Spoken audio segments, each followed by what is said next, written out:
So I've been seeing all over TikTok and a little bit on X or Twitter. I still call it Twitter because X sounds like an adult website more than it does like a social media, but that's like not the point. But I've been seeing a lot of people comparing the First Descendant to Warframe and Destiny 2. So I'm like, oh, I've played both of those games, and I think Destiny and Warframe are somewhat similar to each other, but they're similar in the way that like Overwatch is like Valorant, where there's powers and teams and stuff.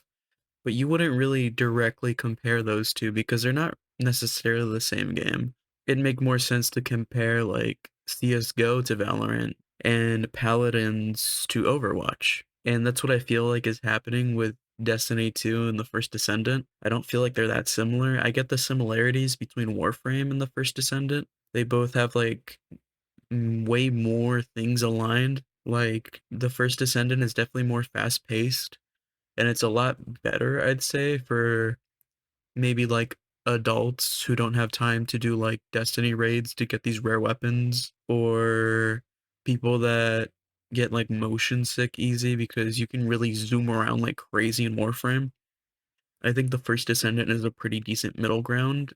Or even if you haven't played either Destiny or Warframe, but you want to get into that like realm of gaming, I think First Descendant's a perfect just jumping off point. It's to me kind of like everyone's like first anime wasn't very good. Mine was Sword Art Online, and it's very basic and not the best, but it's a very good like intro step into anime. And I think that's what the First Descendant is. I have about 6 hours, like 5.8 hours inside of the First Descendant, just because I really wanted to give it a shot and not just look at the comments and be like, oh yeah, there's microtransactions and all these other things. Psh, I don't want it. But I was playing it and I was never once really compelled or felt like I really needed to, or even shown a lot of the microtransactions. Most of them are pretty skippable. Like, I don't think you need to spend a single cent on this game to fully enjoy it. It is like Warframe, where you can buy the platinum to speed things up, but you don't need to do that. That's not a necessity. It's not like Destiny 2, where if you really want to play the game, you have to buy every single DLC because there's like a specific exotic in this DLC and one in this other one, and those exotics are really good for this raid and things like that of that nature. The First Descendant, you can pick whatever character you like of the beginning three, and you're not going to struggle at all. And I like it more than Destiny because it's more like Warframe, where you can switch out your frame, and the different frames have different powers and different uses, and they're better in different areas. So you can switch. You don't have to like go into dim or something else and drag all the weapons you have from one character to the other, and then your progress on things doesn't save. And so you have to like get them all three of your characters in a different class to that point to do all this endgame content if you need to switch to a better character for said situation. First Descendant's like Warframe, where you can just switch to a different one that you've unlocked, and I think that's pretty cool. A lot of people were complaining that it's very like basic, and it doesn't have as much content as either Warframe or Destiny 2. But I'm also like, well, the First Descendant didn't have, years and years to pump out this content. It just came out. If you were to compare it to like base game Destiny 2 and, very early Warframe, that would be a better comparison. But you can't compare it to the games now. That really doesn't make any sense to me. It's not a fair comparison. If we really wanted to be more fair about this, we'd go, okay, well, Destiny 2 came out in what, 2017? That's like 7 years. That is 7 years, I believe. And Warframe came out, I believe, 2013, 2014. So about 10 years. And the first Descendant came out July 2nd of this year.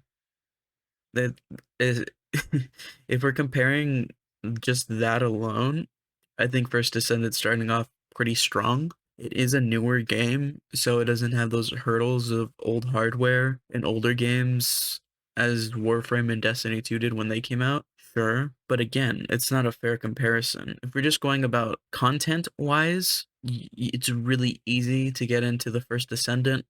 If you don't have a lot of free time, it's the perfect, of these games for it. There is a long time when you do research items, you get like the parts and you research it to get like these better weapons, but it's not that bad. Compared to Warframe, like I don't know how many of you guys have actually played Warframe.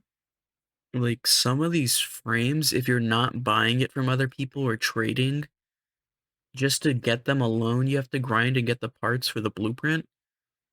And then you have to build it itself and get the pieces for each of these parts. And you have to build each part individually. That can take like on the high end, like 80 hours. That can take a while. And that's just for the building. Like grinding for formas and doing all these things, that can take hours and hours and hours. So this gun that I'm currently building I believe it's called the Thunder Cage in First Descendant. I got all the parts, didn't have to build them. I just got them from they're pretty much like Destiny strikes.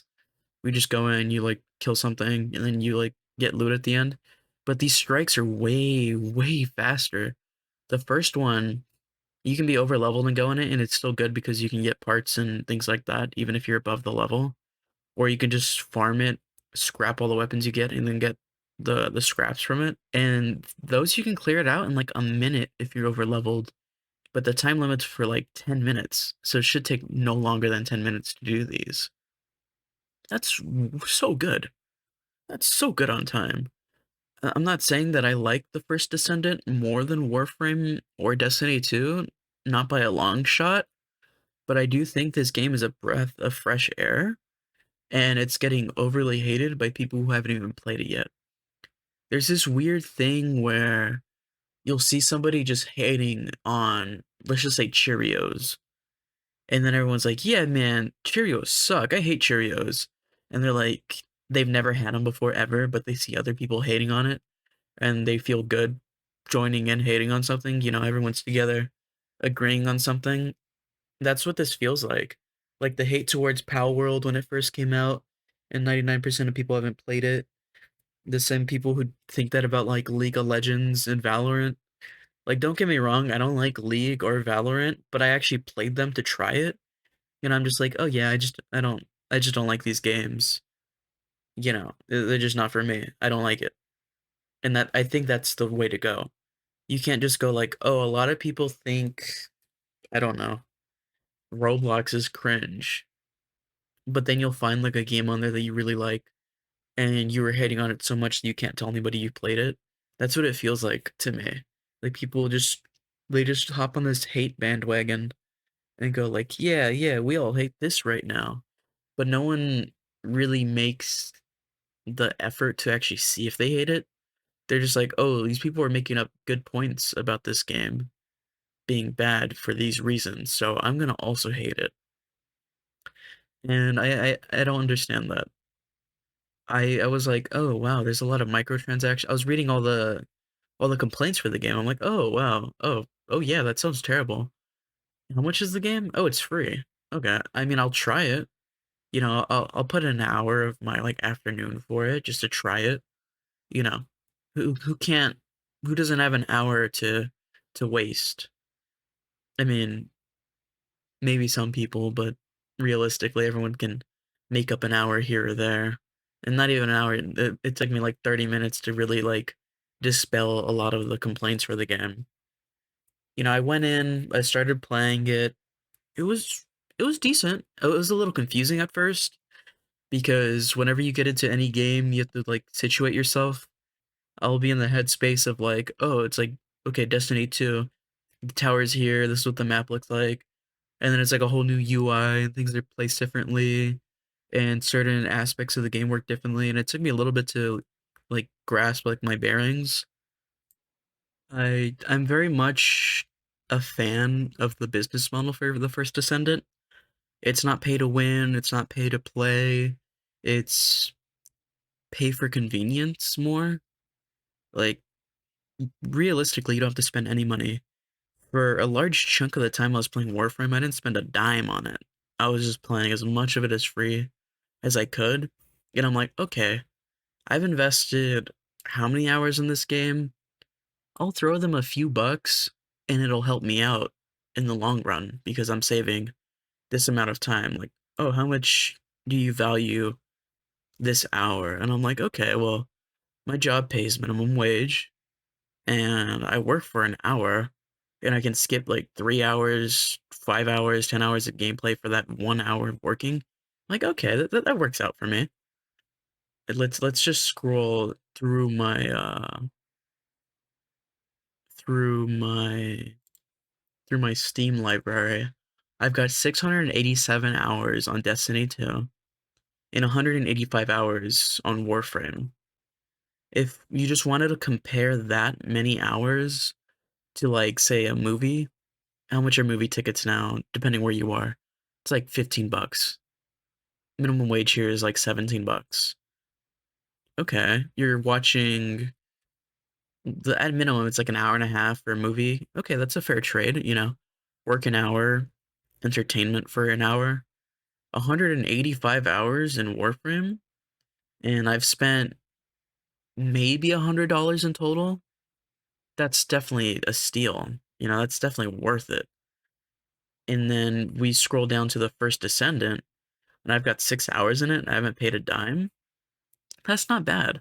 I really don't get these people talking about how it's money hungry and oh yeah, they're just full of microtransactions and things.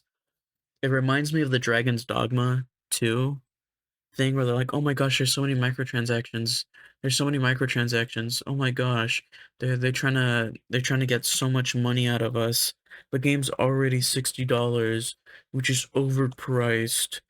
When realistically, with inflation and things like that, these games should be like way more. They should be like $100 games. Realistically, I'm not gonna pay $100 for a game. You know, I'm gonna wait until it's cheaper. You know, going G2A or something. But you didn't hear that from me. But like, I'm not gonna do that. And then there's like, oh yeah, you can get a Wake Stone for $1. I'm looking at the DLC right now on Steam. Oh, you can get 500 Rift Crystals for $1. Oh, you can get like some beginner camping set for $3. And if you've played Dragon's Dogma 2, or even just the first Dragon's Dogma, you're like, oh, the Rift Wake Stones, I can get those in the game like pretty easy. Oh, I warp location marker. Yeah, you already get these for free. You just have to go get it. Oh, you can get. I'm not seeing any of these that are worth it. Ambient Rift Incense change pawn inclinations. Can you not get that for free? That's not in the first. I've only played the first one. I haven't played the second one yet. But a lot of these, I'm looking at it and I'm just like, oh well, none of these are worth buying realistically. Like, sure, if you're like, ah man, I used all my port crystals and I want one more. Okay, I'll throw $3 at it. That's fine. I think that's cool. There's a lot of just like stupidity, I'd say, and people talking about video games lately. It's these people who never touch the game, never played the game, and they just look at it like base value, reading, judging a book based off the cover with these games, and I feel like it's very lazy. Like, would you rather listen to a review about a movie from somebody who's watched the movie multiple times or someone who's never seen the movie? What value is there at all from getting a review from someone who hasn't seen the movie? They know the same amount as you do. It just I just don't get it. I needed to rant about it a little bit because I'm not a big fan of these new video games that people are complaining that, oh, it's so dry right now. It's so dry right now, there's nothing to play. And then these new games come out and they're like, oh, this is just this again. This is just this again. Like, yeah, it's new, it's different. If you wanted to complain about things copying and being too similar, why don't you complain about Withering Waves being too much like Genshin?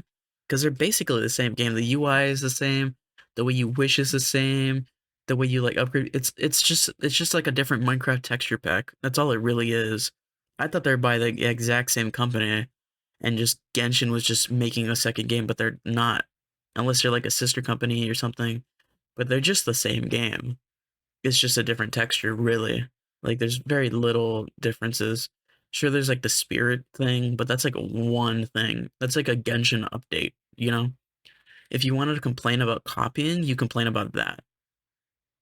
The the First Descendant and Warframe are similar, but they're not that similar where you have to say they're copying. It's just a little lazy. But yeah, that's it. See ya.